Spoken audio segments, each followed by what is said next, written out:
શુભ સંદેશમાંથી પાઠ અધ્યાય 14 કલમ 1 થી 6 માર્ગ સત્ય અને જીવન। તમારા અંતરને અસ્વસ્થ થવા દેશો નહીં। ઈશ્વર ઉપર શ્રદ્ધા રાખો, મારા ઉપર પણ શ્રદ્ધા રાખો। મારા પિતાના ભવનમાં ખંડ ઘણા છે, એમ જો ન હોત તો મેં તમને એ જણાવ્યું હોત ખરું કે હું તમારે માટે જગ્યા તૈયાર કરવા જાઉં છું, અને હું ત્યાં જઈને તમારે માટે જગ્યા તૈયાર કરીશ। એટલે હું પાછો આવીશ અને તમને મારી પાસે લઈ જઈશ, જેથી હું જ્યાં હોઉં ત્યાં તમે પણ હો, અને હું જ્યાં જાઉં છું ત્યાંનો રસ્તો તમે જાણો છો। થોમાએ કહ્યું, પ્રભુ, આપ ક્યાં જાઓ છો તે અમે જાણતા નથી, પછી અમને રસ્તાની ખબર શી રીતે હોય? ઈસુએ કહ્યું, હું જ માર્ગ છું, હું જ સત્ય છું અને હું જ જીવન છું। જે કોઈ પરમપિતા પાસે જાય છે તે મારી મારફતે જ જાય છે। આ પ્રભુની વાણી છે, તે જવાબ। Praise the lord. ક્રિસ્મસ ભાઈ તથા બહેનો, ઇન્ટરનેશનલ વર્કર્સ ડે બહુ મહત્વનું છે। ચાર્લી ચેપ્લિન આપણે બધા જાણીએ છીએ, આખી દુનિયાને એ હસાવ્યા પોતાના એક્શન દ્વારા, પોતાના કોમેડી દ્વારા, પણ એમના જીવનમાં, અંગત જીવનમાં તો દુઃખ અને દુઃખ અને દુઃખ।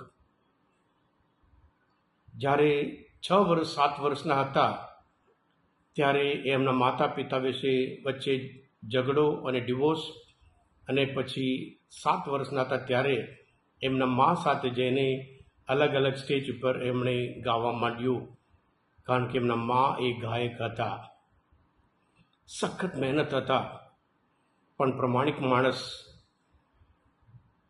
પણ એમના જીવનમાં તો ફરી જેમ જેમ મોટા થયા એવી રીતે જીવનમાં પણ પુષ્કળ દુઃખ।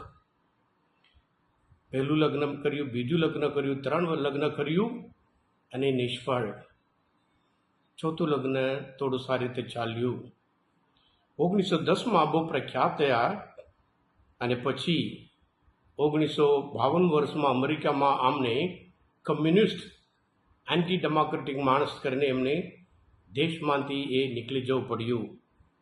પછી એ જ અમેરિકા 1972માં એમને બેસ્ટ કોમેડી એક્ટર કરીને પુરસ્કાર આપ્યો હતો। હા ક્રિસ્માલા ભાઈ હતા બહેનો, જીવનમાં દુઃખ આવે પણ દુઃખ સાથે આપણે આગળ વધવાનું છે।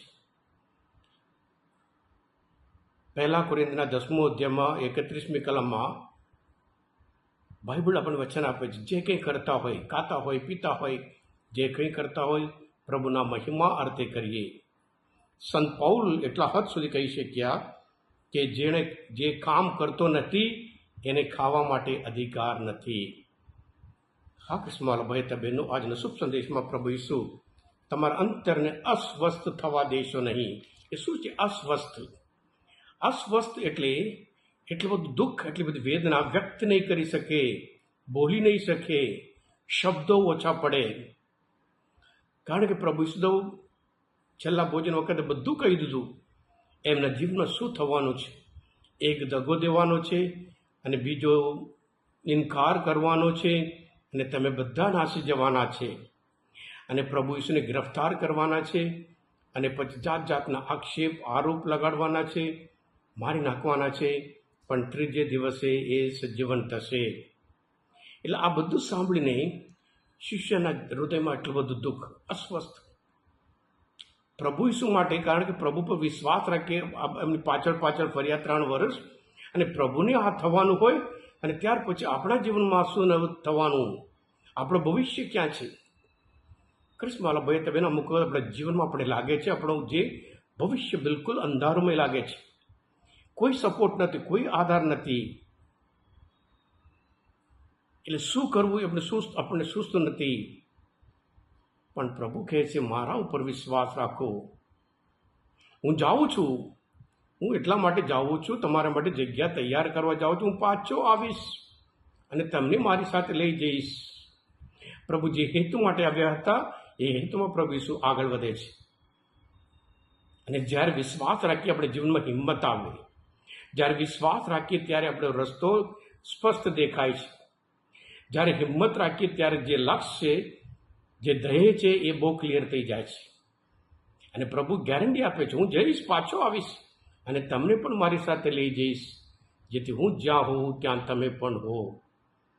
હા ક્રિસ્માલા ભાઈ બહેનો, પ્રભુ ઈસુના વચન એ જીવનદાય વચન છે। પ્રભુ જ સત્ય છે, પ્રભુ જ માર્ગ છે, પ્રભુ સિવાય કોઈ માર્ગ નથી।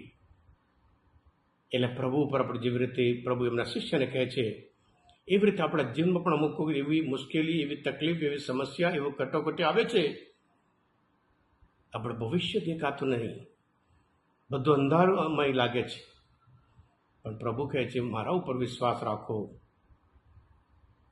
એટલે આપણે પણ જ્યારે પ્રભુ પર દ્રઢ વિશ્વાસ રાખીએ, જેમ પ્રભુ જીવનમાં આગળ વધ્યા હતા એવી રીતે આપણું જીવન પણ આગળ વધીએ.